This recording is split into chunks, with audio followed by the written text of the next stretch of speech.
it's such an absurd thing, right? We're talking about like saving the world, and at the same time, it's so utterly important. It's utterly important and practical. It's like if we're going to save the world from harm, all that means is that we're we're saving the world from injury and damage that reduces its ability to function.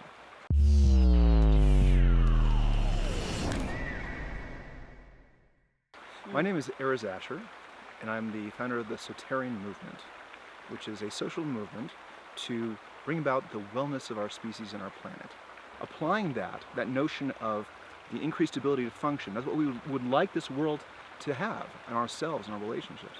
It's been a very deep calling of mine because I feel the depth of the discomfort, the depth of the really illness that we have going on in our planet and in our world right now. And in humanity, it's quite, it feels pretty obvious to me. It does. It feels pretty obvious. And at the same time, it's so easy to get really used to it. We can get so accustomed to the way things are. So when we go back to this notion of saving the world, all we're talking about is like discouraging illness, encouraging wellness. Doesn't seem that complicated, right? The beauty of it is that there's really only 5 key insights that we need to understand. And so the first one is that separation is an illusion. It's just not real. It's useful, right? Thinking that that tree separate from that tree is useful for me as a human being to understand the differences between those trees. Cool. That's about the extent of it, right? Beyond that, everything's interrelated, it's interconnected, it's all of it, all of us as human beings. There is no us versus them. There never was. It's an illusion in our minds. There is no them. There's only us. That's it. There's only us.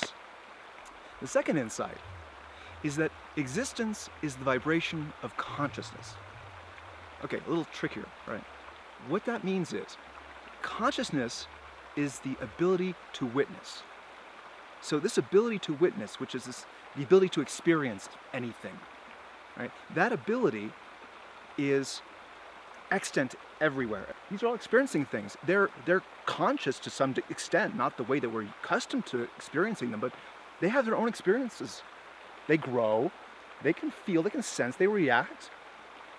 So consciousness is something that's non-human. It's beyond human. Awareness, our human awareness, that's our nervous system, our process, and all that kind of stuff.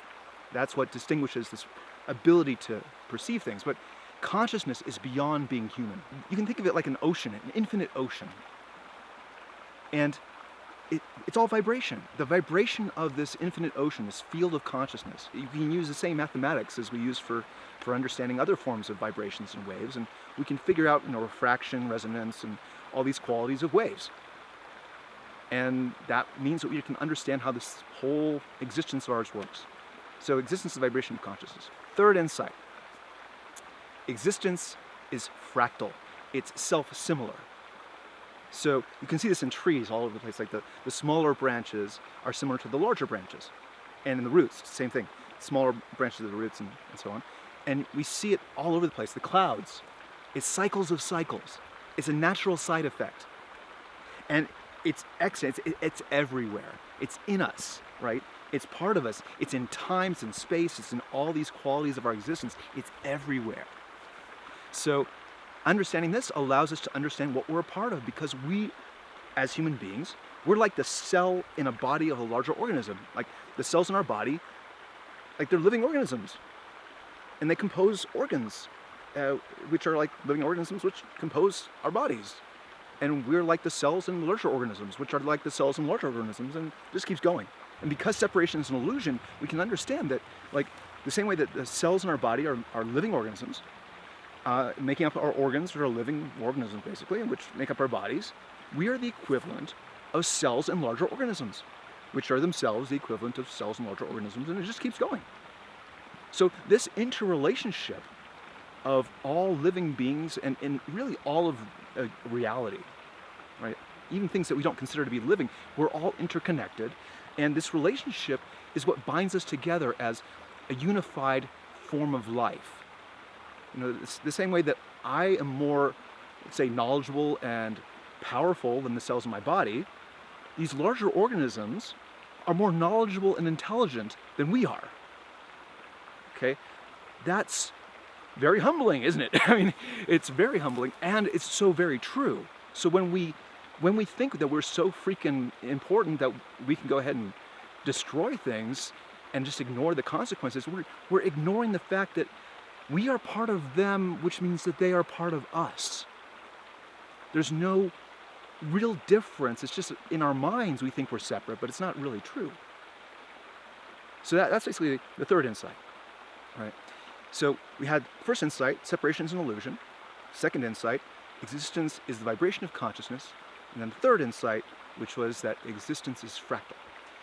That brings us to the fourth insight, which is that dynamic equilibrium fuels life. To be dynamic, it means it's consistently changing. And equilibrium is balancing. So it's the consistently changing balance which occurs. Like when I'm inhaling and exhaling, right? I'm creating a balance in the amount of oxygen in my bloodstream from this dynamic, this changing equilibrium, this changing balance. That's what allows for life to exist. All these factors, all these differences, the polarities, the going back and forth, and the balancing that binds it all, right? That equilibrium, that force of equilibrium, that is what fuels all life.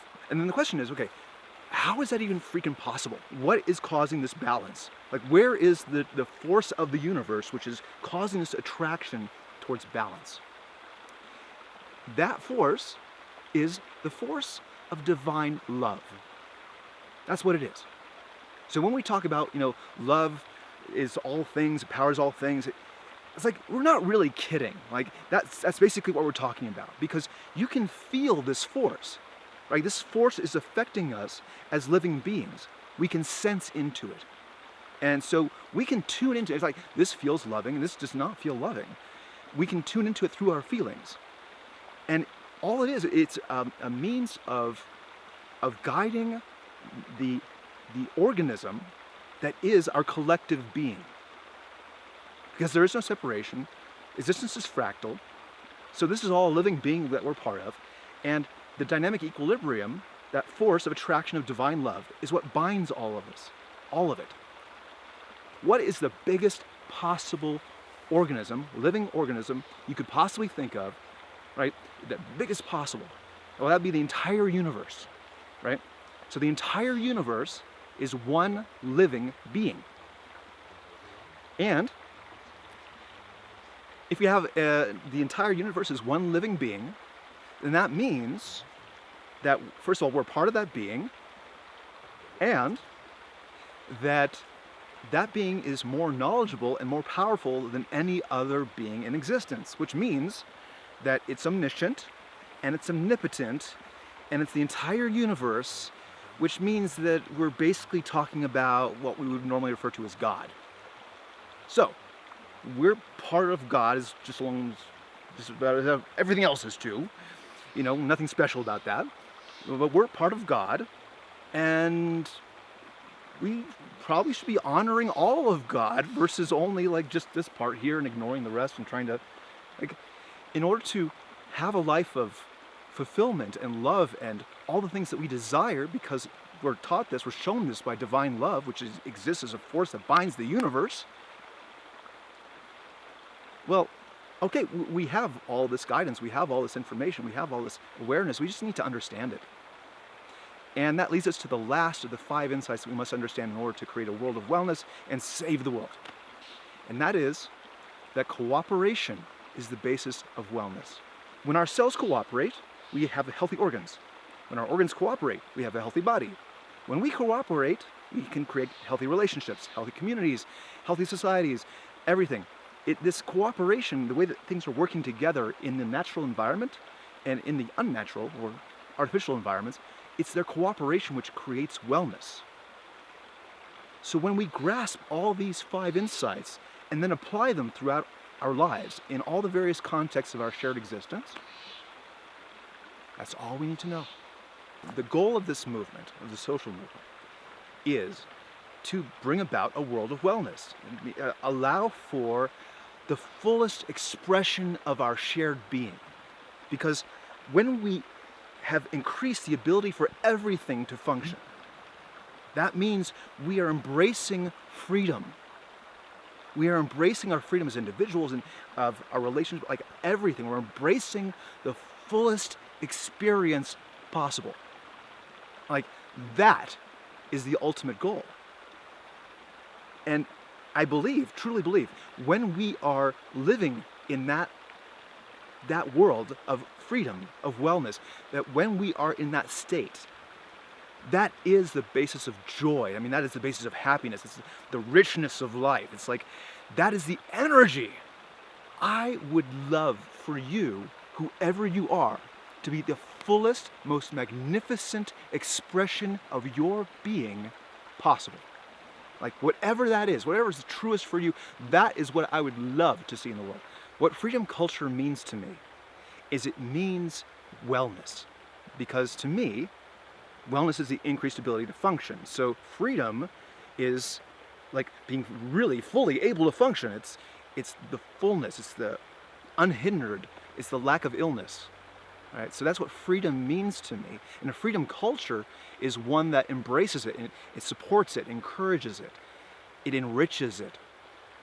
That's what it means to me. Taking the knowledge and making it like really real in the world, it requires assistance, because we're social animals, we're social beings. So it's very important for us to be in a group. You know, we are not that powerful, right? We're just not. As individuals, we're not. But collectively, we're the most powerful species on the planet.